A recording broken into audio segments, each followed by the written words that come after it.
Economía es un intento por definir y analizar una realidad irrefutable, evidente e innegable, caracterizada por el uso cada vez más extendido de las tecnologías de información y comunicación por parte de nuevas y viejas empresas aplicadas a los negocios. Esta nueva realidad ha introducido perspectivas, conceptos, modos de actuar tanto en las ciencias económicas como en las administrativas, que no pueden dejarse de lado, no ser comentados ni ser analizados.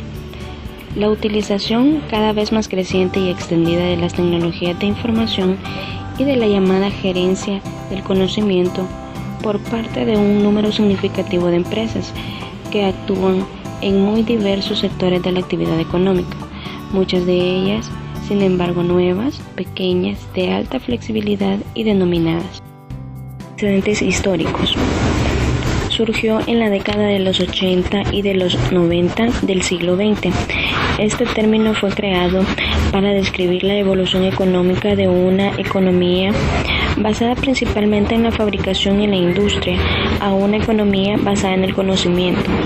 En los Estados Unidos y otros países desarrollados, debido en parte a los nuevos progresos de tecnología y a la globalización económica. En este momento, algunos analistas entendieron que este cambio en la estructura económica había creado un estado de crecimiento constante y permanente, de desempleo bajo y relativamente inmune a los ciclos macroeconómicos de auge y depresión. Además, creyeron que el cambio ponía en obsolencia antiguas prácticas de negocios. La primera vez que se manejó públicamente el término de nueva economía fue el 30 de diciembre de 1996 por la revista Business Week en el informe de Michael Mandel, denominado El tiempo de la nueva economía. El auge de la nueva economía. La recesión de 2001 desacreditó muchas de las proyecciones más extremas hechas durante los años del auge. Sin embargo, la investigación sugiere fuertemente que el crecimiento de la productividad fue estimulado por la fuerte inversión en tecnologías de la información. La nueva economía afecta en mayor o menor medida a todas las actividades y sectores económicos, y a la vez de entender los negocios. La nueva economía permite a las empresas personalizar la relación con el cliente, disminuyendo al tiempo precios y costos. Es al mismo tiempo una oportunidad de conseguir mayor productividad y bienestar económico, y un peligro por cuanto la falta de comprensión y adaptación a las nuevas reglas dificultará la competitividad de aquellos que no sean capaces de organizar el cambio. De la nueva economía. Si integramos las nociones de Internet y economía, estaremos presenciando el surgimiento de un novedoso término, I-economía, cuyo origen tiene base en nuevas prácticas empresariales que denominamos e-business.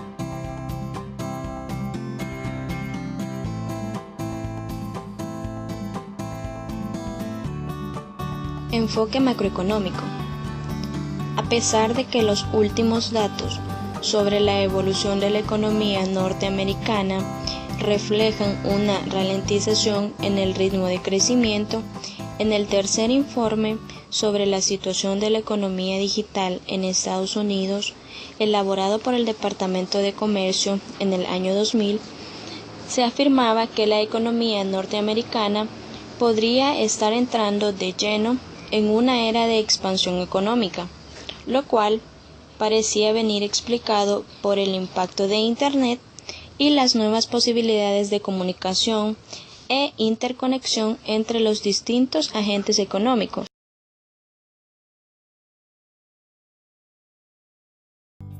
Enfoque microeconómico. Desde el punto de vista microeconómico, la nueva economía se manifiesta en las transformaciones que experimenta el mercado tradicional, así como en el desarrollo del mercado y el comercio electrónico, como consecuencia del impacto de las TIC.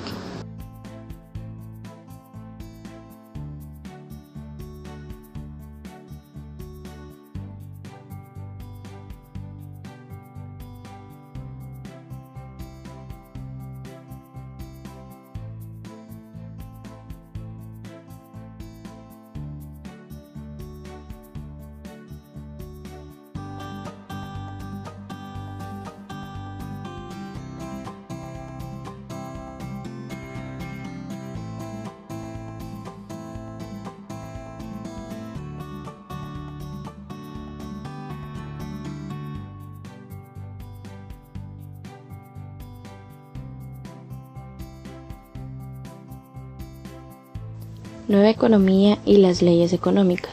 Hasta la crisis de las empresas.com existían dos posturas antagónicas acerca de la relación entre la nueva economía y las leyes económicas. Por un lado, algunos observadores sostenían que con la nueva economía la teoría económica convencional era cosa del pasado y que esta nueva forma de hacer negocios revolucionaría las leyes económicas tradicionales. Las ideas sostenidas por Kevin Kelly, luego plasmadas en su libro Nuevas reglas para la nueva economía, alentaron una idea radical. La teoría económica convencional, la ciencia económica, tal como se la conocía, era cosa del pasado. Esta corriente de pensamiento fue dominante hasta el año 2000 y constituyó el soporte intelectual de toda la movida de la primera etapa de la nueva economía, durante su espectacular despegue en el periodo 1995 a 2000.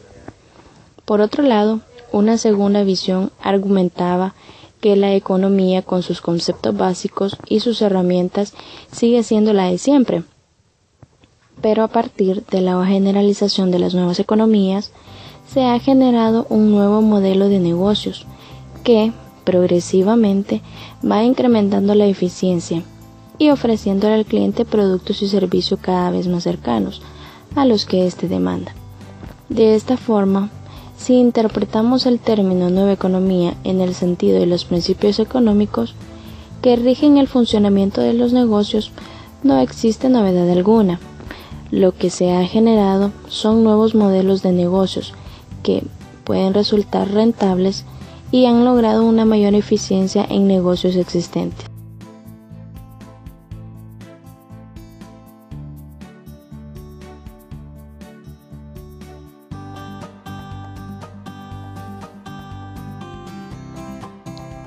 Uno de los principales representantes de la Escuela de la Nueva Economía es Robert Solow. Robert Solow nació el 23 de agosto de 1924 en Nueva York, Estados Unidos. Es un economista estadounidense especialmente conocido por sus trabajos sobre teoría del crecimiento económico. En 1987 recibió el Premio Nobel de Economía. Su contribución a la teoría económica fue realizando estudios econométricos sobre las inversiones en capital fijo y sobre el impacto de la tecnología en el aumento de la productividad. Cabe resaltar que él lo tomó únicamente como un residuo. Nunca buscó precisar su variable endógena en términos relacionados con tecnología. Participó destacadamente en el gran debate de los dos Cambridge. Para Robert, el factor clave para lograr el crecimiento económico es el progreso técnico, que determina los salarios reales. Su modelo de crecimiento neoclásico es un modelo claramente dinámico, donde el ahorro desempeña un importante papel. Con él, Robert calculó que 4/5 partes del crecimiento norteamericano eran atribuibles al progreso técnico. El análisis de Robert muestra que en los países avanzados la innovación tecnológica contrarresta los rendimientos decrecientes, obteniendo más producción, aún con la misma cantidad de capital y trabajo. Robert considera que siendo el incremento de la desigualdad social un efecto lateral no deseado del crecimiento económico, este puede contrarrestarse mediante un gran énfasis en la inversión en capital humano y compatibilizar un rápido incremento de la productividad con dosis crecientes de impuestos.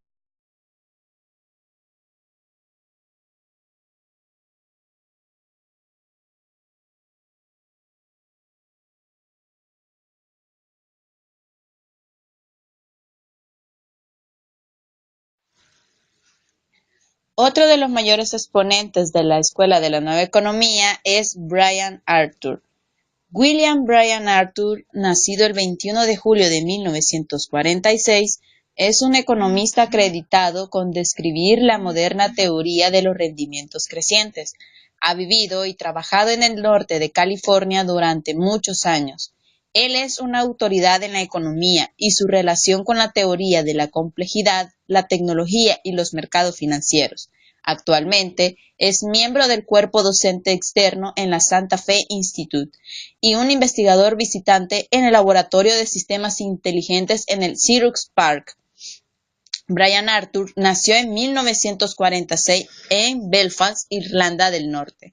Él recibió su diploma en Ingeniería Eléctrica en la Universidad Queen's de Belfast, 1966, una maestría en Investigación Operativa en 1967 en la Universidad de Lancaster, Inglaterra, y una maestría en Matemáticas en la Universidad de Michigan en 1969. A lo largo del periodo de tiempo que está la nueva economía en el mercado nacional, como medio especializado en economía y a punto de cumplir 20 años, siempre ha marcado la diferencia, tanto en sus productos como en sus iniciativas. Las críticas que ha recibido la Escuela de la Nueva Economía, autores como Jeremy Rifkin, nos señalan que en la nueva economía los viejos conceptos son sustituidos. Sería el caso del concepto de propiedad, que sería desplazado por el acceso, o el de mercado, que es reemplazado por el de red. En los mercados financieros, el término se ha asociado al auge de las empresas .com. Esto incluyó la aparición del Nasdaq como rival a la Bolsa de Acciones de Nueva York, una gran cantidad de lanzamientos de empresas a oferta pública de venta, el aumento del valor de las acciones de las .com sobre empresas establecidas y el uso frecuente de herramientas tales como las opciones sobre acciones.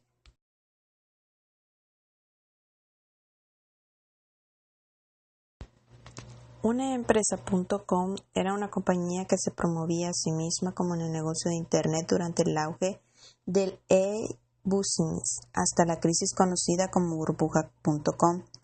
El nombre proviene del dominio de Internet .com utilizado por las empresas comerciales. Muchas de estas empresas eran apenas planes de negocio, formados como compañías para aprovechar el exceso de financiamiento mediante capital de riesgo, que existió en el periodo de 1995 al 2000 para este tipo de emprendimientos. La estrategia de la salida incluyó generalmente una oferta pública inicial de acciones en la bolsa, generando una rentabilidad grande para los fundadores. Otras empresas .com fueron compañías ya existentes que se convirtieron a sí mismas como compañías del Internet. Muchas de ellas cambiaron sus denominaciones para incorporar el sufijo .com. Después del desplome burbuja.com, muchas de las firmas que lograron sobrevivir eliminaron el sufijo .com de sus nombres.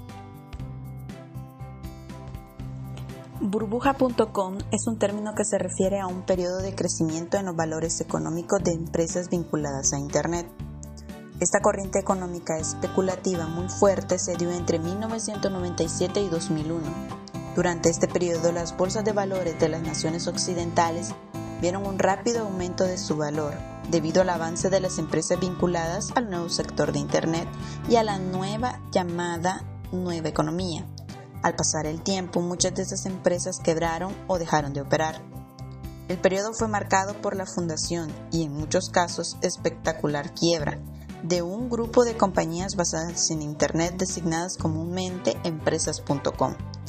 Una combinación de un veloz aumento de precios de las acciones, la especulación individual y la gran disponibilidad de capital de riesgo crearon un ambiente exuberante. El estallido de la burbuja.com marcó el principio de una relativamente suave pero larga recesión en las naciones occidentales.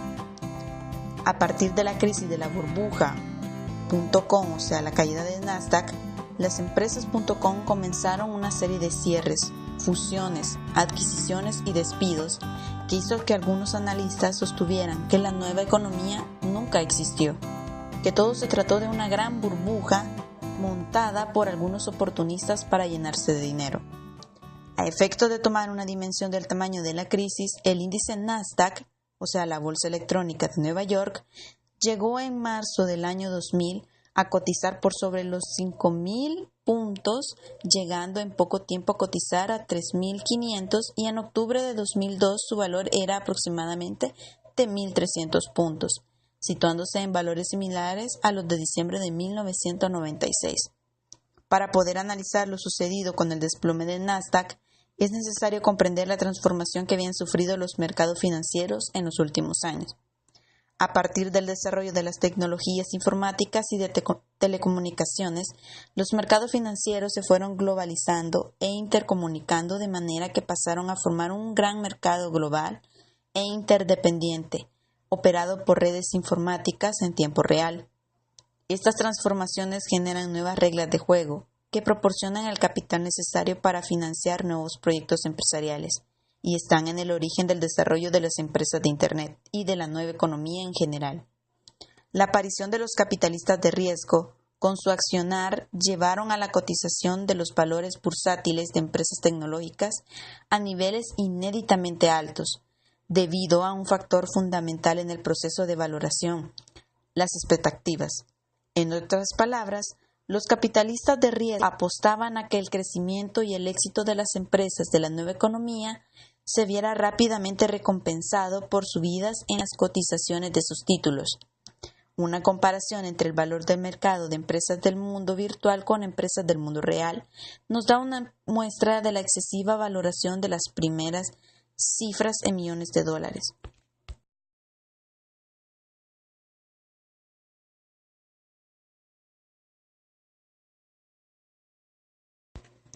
Mientras que la Bolsa de Nueva York es el mercado de valores más grande y antiguo del mundo, Nasdaq es el mercado mundial de electrónica en primer lugar. En los concesionarios, Nasdaq comerciales más ordenadores, mientras que la Bolsa de Valores todavía tiene un piso de negociación donde los compradores y vendedores de los representantes deben de reunirse y negociar ofertas en las subastas. En términos generales, la Bolsa de Nueva York tiene listas de grandes empresas con una larga historia, mientras que el Nasdaq suele ser el hogar de empresas de alta tecnología.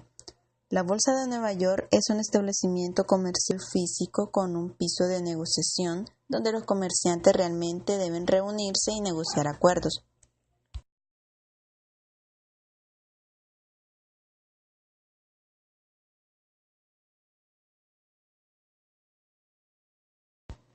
Aproximadamente la mitad del comercio se lleva a cabo en el suelo, con la otra mitad realizada electrónicamente. El mayor cambio en el mundo de la Bolsa de Nueva York se inició en 1792 y hoy en día se enumeran casi 3.000 empresas con un valor total de alrededor de 30 billones de dólares. El índice que muestra el valor promedio de las acciones negociadas en la Bolsa de Nueva York es el Dow Jones Industrial Average. Nasdaq es una red de telecomunicaciones donde el comercio se lleva a cabo por medios electrónicos. Los creadores de mercado compran o venden acciones en nombre de sus clientes. A diferencia de los concesionarios, que en realidad son dueños de sus propias acciones, lo que les ayuda a llegar a acuerdos en cuestión de segundos, hay más de 500 empresas de creadores de mercado a cotizar en Nasdaq. El cambio se estableció en 1971 como primer mercado electrónico del mundo. La Bolsa de Nueva York es un mercado de subasta donde los stocks de venta y compra deben de llegar a acuerdos a través de subastas. Su trabajo es hacer coincidir el mayor precio de oferta con el menor precio de venta. Nasdaq, por su parte, es un mercado vendedor, donde los creadores de mercado actúan como distribuidores que representan y ejecutan órdenes por cuenta de sus clientes.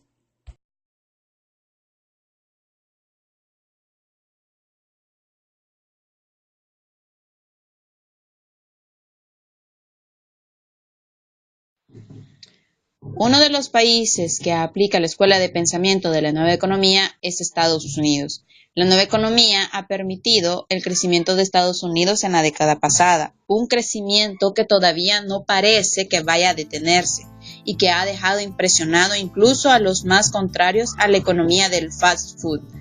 Seguir la estela del gigante americano requiere, por tanto, incorporar todos los avances tecnológicos de la sociedad, de la información, en especial el Internet.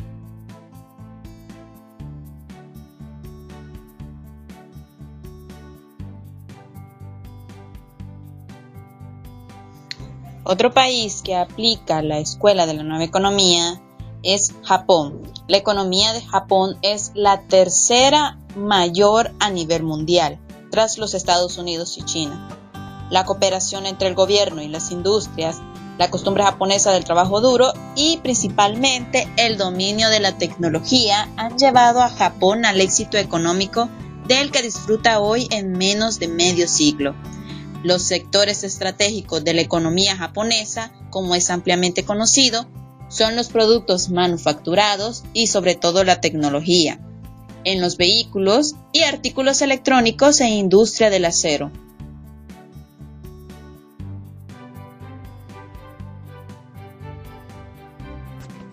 La nueva economía es el avance de las tecnologías en el mercado para contribuir o avanzar en el campo laboral de los países. Es un modo de hacer la vieja economía más eficiente. La aprovecharán mejor los que sean capaces a través de mercados más flexibles de transformar los adelantos tecnológicos en el valor añadido. La nueva economía no es un golpe de estado de las fuerzas del mercado, ni supone el final de los bienes públicos que incorpora el estado del bienestar. Sí supone, por el contrario, mayor competencia institucional. En la nueva economía, el Estado está llamado a persuadir, no a imponer.